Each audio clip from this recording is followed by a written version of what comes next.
And, another story that just brings this to the forefront, and this is something I've been getting nothing but calls, and people are really upset about this over the last week. I'm sorry that the show just missed the news last week because it would have been great to be talking about it on the spot. But that is the search warrant that was executed at Mar-a-Lago, which is Donald Trump's home, while he was away. And it's supposedly a search warrant for a variety of things. But, of course, the news is telling you something along the lines of it's probably for nuclear secrets, or Donald Trump is under investigation for criminal violations of the Espionage Act, like he's passing state secrets to Kim Jong-un or something. I mean, that's what they want you to believe. Or maybe it's obstruction of justice. And you hear these breathless news reporters, and I've talked to real people in real life who say things like this, and they say these people would never have staked their careers on a bogus warrant. And that kind of a comment just leaves me scratching my head, because what are you talking about? They've been doing this since 2015 to Donald Trump. They've been staking their careers. People like Peter Strzok writing out the memo that gave him supposedly the right to open the Crossfire Hurricane investigation. This memo is dated July 31 of 2016. It is from Strzok to Strzok and approved by Strzok. So he wrote himself a memo and approved it to open an investigation. Now, if that's not oversight, I don't know what is, right? I mean, only Peter Strzok was in charge of deciding whether they were going to open this. Remember, this was a FARA investigation that George Papadopoulos supposedly got drunk in a London bar and said something to Alexander Downer about the Russians, and, he hadn't registered as a foreign agent. George Papadopoulos hadn't. Now, we've had Papadopoulos on the show. We think that whole story is bogus, and if you dive into the details, I think you'd figure out that it's bogus too, but it gave the U.S. government the impetus it needed for a guy like Peter Strzok, a total partisan hack who hated Donald Trump, absolutely hated Donald Trump. It gave him the impetus to open up that investigation, which had no basis. And guess what? At the end of that investigation, they found nothing. It was based on nothing. The whole thing was a complete lie. But they used that to spin off a FISA investigation involving Carter Page, another name you may remember. And, of course, they spun all of that then into the Mueller investigation with $40 million and all those lawyers looking into it. And they found nothing. And it was based on nothing at the end. And it was, again, all a complete lie. And that's what they've been doing to Donald Trump for years. They've been doing it since 2015 to the guy, and it's just one after the other. At Crossfire Hurricane. By the way, there was an investigation before that as well that's been documented. But you had Crossfire Hurricane. That's the one everybody knows about. Then you had the Mueller investigation. Then you had the impeachment. Then you had the second impeachment. That was over Ukraine. Remember the perfect phone call? There was nothing wrong that he did in that phone call. We got Biden talking to the Council on Foreign Relations saying he basically bribed Ukraine with $1 billion loan guarantee from the U.S. government to fire a prosecutor that he wanted fired. Now, he doesn't say this, but gosh, that prosecutor was looking into his son's, golden egg. He was the goose that laid the golden egg, Burisma, that was paying his son $1 million a year. Well, we can't have that stop. The big guy can't have that stop. But that's what came for Donald Trump. And we had so much to tell you about the warrant and everything. I think we're going to talk a little bit during the next segment because I've only started to scratch the surface of looking into this.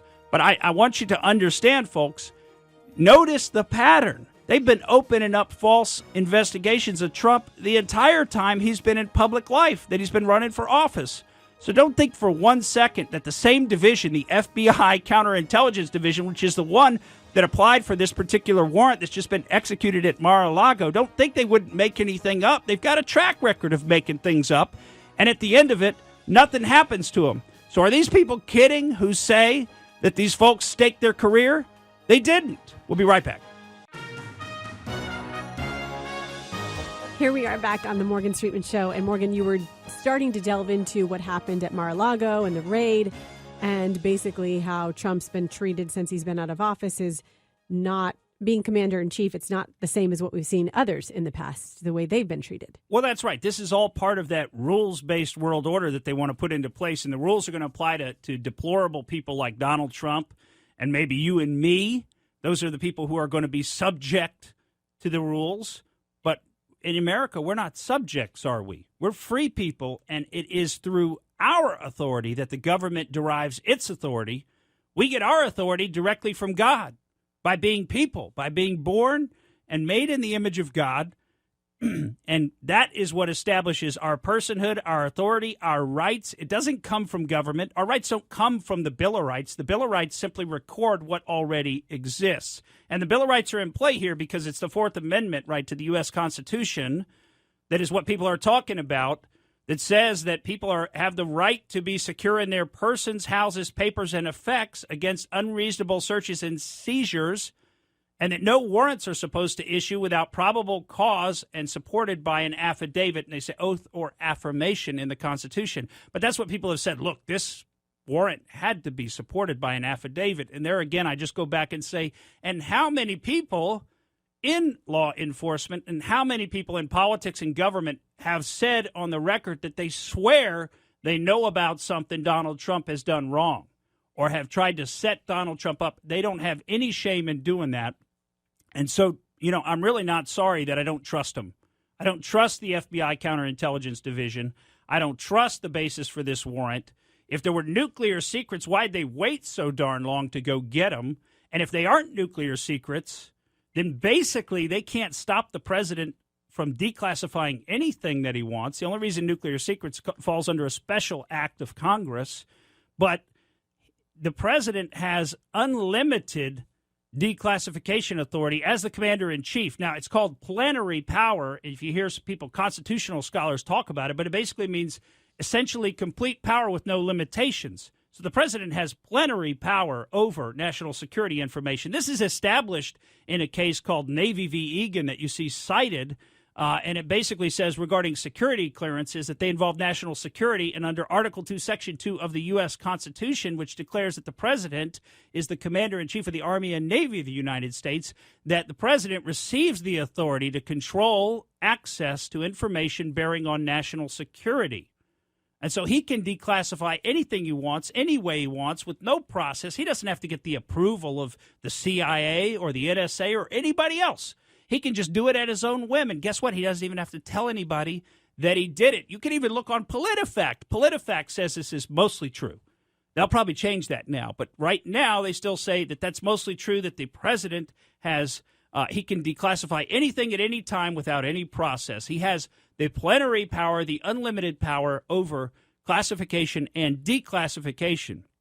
So the stuff that he had, and we've seen the list of items they allegedly took, and there's been all kinds of drama in the news about a bunch of different issues that I think are largely red herrings. The key is that the president was the commander-in-chief. He did sign a memo, by the way, on January 19th of 2021 declassifying certain documents. And so I think probably he had some of those documents. Now, the one caveat to all this is if you wanted to really follow the logic here, then the new president, President Biden, would have the ability to reclassify anything that Trump had declassified. And so they could actually then go get it from him if they reclassified it. But remember, they were in talks earlier this year. Trump gave him 15 boxes of records. This was no secret what he had, and he was willing to give them back whatever they demanded that they had to have back. But that wasn't good enough. They wanted to do one of these raids. They wanted the TV coverage. They wanted to shake things up. That's exactly what they did. And now the commentators that are saying that they could do this and supporting it, oh, he can't leave these things lying around Mar-a-Lago, one guy said. That's Bill Leonard. He worked for George W. Bush in the Department of Defense, head of the Information Security Office. But then you look a little bit into old Bill Leonard, and he's been doing nothing but writing articles critical of Trump. Back in 2019, he says Trump is repudiating a century of American foreign policy, that he's cavalierly defiling American prestige and foreign policy, that it's solely to advance his own gain, and that this is an indelible stain on our nation. So do you think they went out and got an independent voice to look at this? No, they got another never Trump or a Trump hater to tell you that what they did is okay. So you got to read through these narrative engineers, and you've got to see through to the truth. Thank you for listening to the Morgan Streetman Show. We hope you enjoyed what you heard, and if you did, please click like and subscribe to help us out. And remember that we recommend that you exercise your brain at least once a week.